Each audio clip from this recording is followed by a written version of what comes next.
today on 15 on 15. Aruba has the largest solar park in the Caribbean. Stakeholders puts things into perspective as to how great of an accomplishment this is. Plus, within 10 years, we could be flying on windowless airplanes. Details on today's lifestyle segment. And the deputy assistant from the U.S. Secretary of State says the department wishes to strengthen relations with Aruba on green initiatives.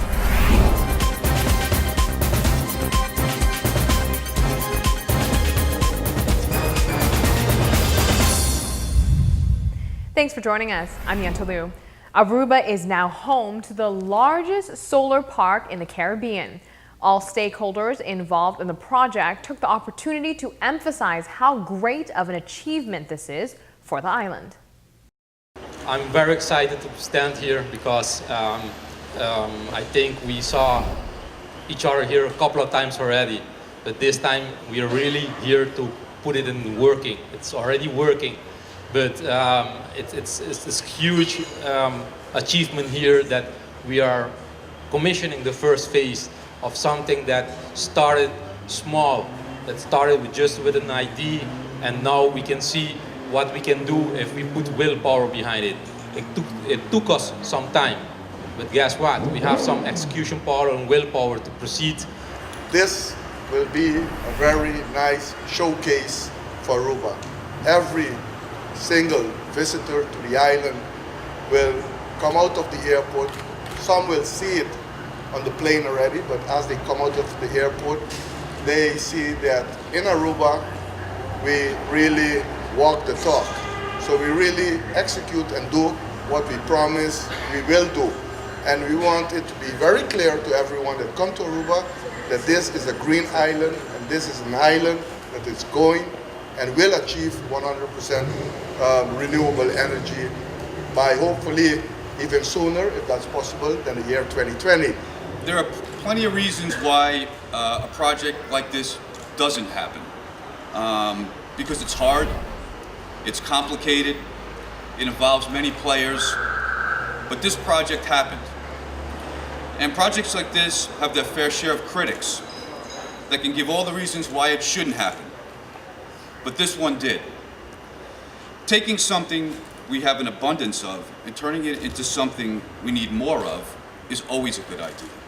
What you're seeing right now is just the first phase of the whole project. If you look at this picture, it's the upper side of the picture. So this covers only 1/3 of the total.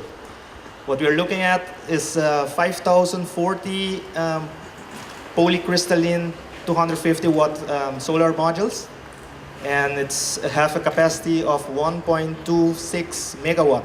I believe that you have walked two very big steps in that direction yesterday with your waste to energy plant, which I'm very proud to recognize has Aruba proprietary technology developed in Aruba by Arubans that can now be exported to the world, and that you have also put up this park, which is of course the first in the Caribbean of its magnitude, and which also becomes an educational opportunity for other islands on which we're working.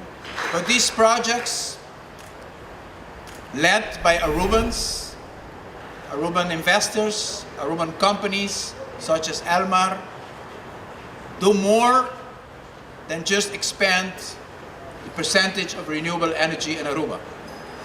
They are making it clear, and they are reinforcing the self-confidence that we need to have these grand aspirations that we have.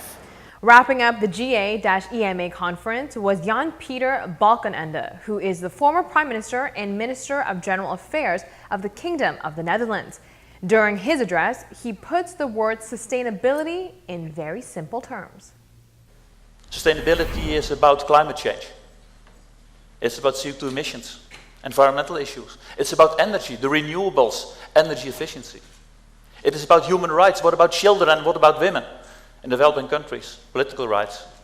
It's about your relationship with your clients, with the stakeholders, with your employees. It's about financial sustainability. It's about integrity and transparency. and it is necessary. We will have 9 billion people at least in 2050. You have the issue of climate change, demographic development. All these issues are there, and we cannot wait. On that note, we'll be right back. Stay with us.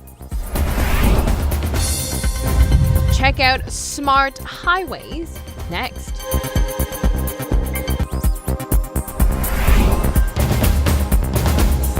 Welcome back to 15 on 15. A little thing called innovation could have us flying on windowless airplanes within 10 years' time. Britain's Centre for Process Innovation unveiled this concept.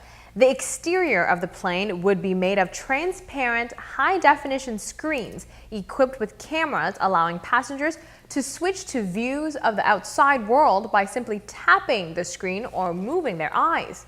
Check it out. Every year, 3.1 billion people fly around the world to relax, to seal a deal, for adventure, and for love. Using 220,000 gallons of fuel and producing over 705 million tons of CO2. But what if you could enjoy the journey, not just the destination? If removing the windows could open your eyes more than ever before, reducing weight and reducing cost for you and for the manufacturer. Our technologies can support the development of aircraft fuselage that are thinner, lighter and stronger. With wider seating for passengers, lower fuel consumption and reduced CO2 emissions.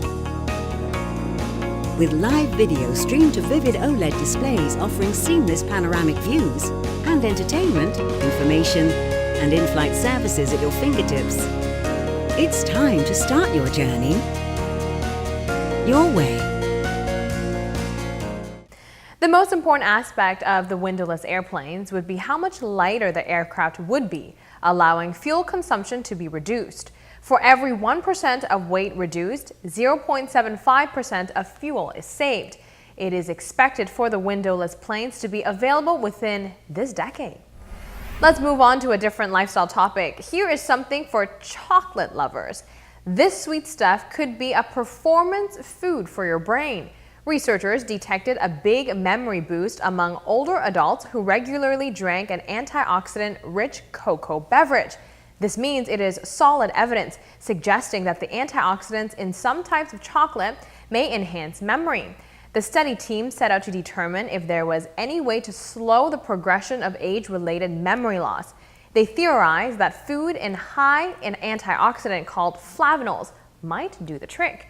At the end of the study, the high flavanol group had reversed some of their age-related memory loss, so much so that their memory functioning was considered equivalent to that of people up to 3 decades younger.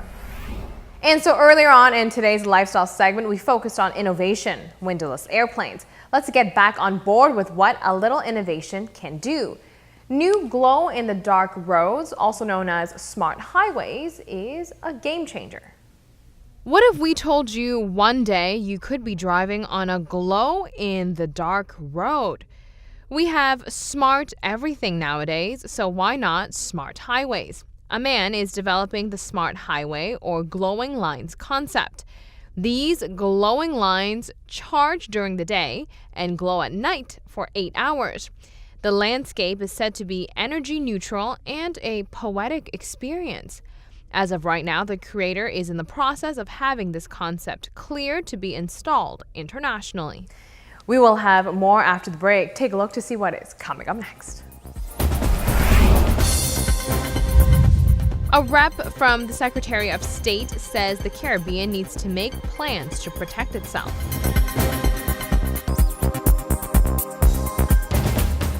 One of the main speakers for the Green Aruba Where Europe Meets America's conference was the Deputy Assistant Secretary of State for the Caribbean of the U.S. Department of State.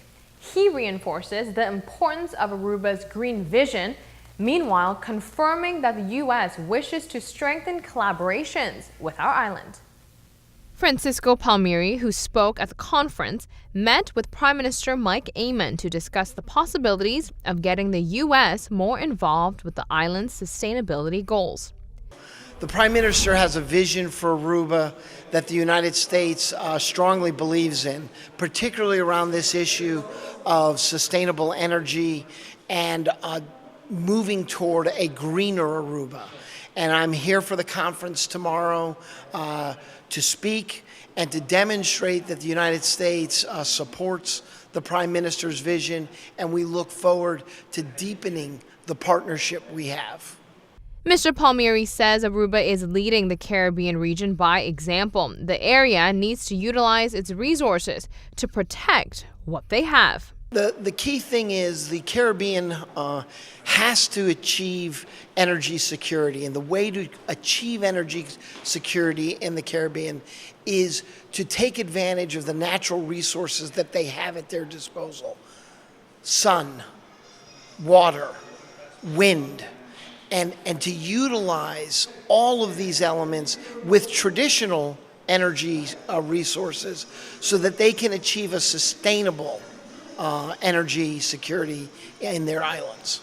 The deputy assistant from the U.S. Secretary of State says it is evident that Aruba can be a primary as well as a successful hub to connect Latin America with Europe.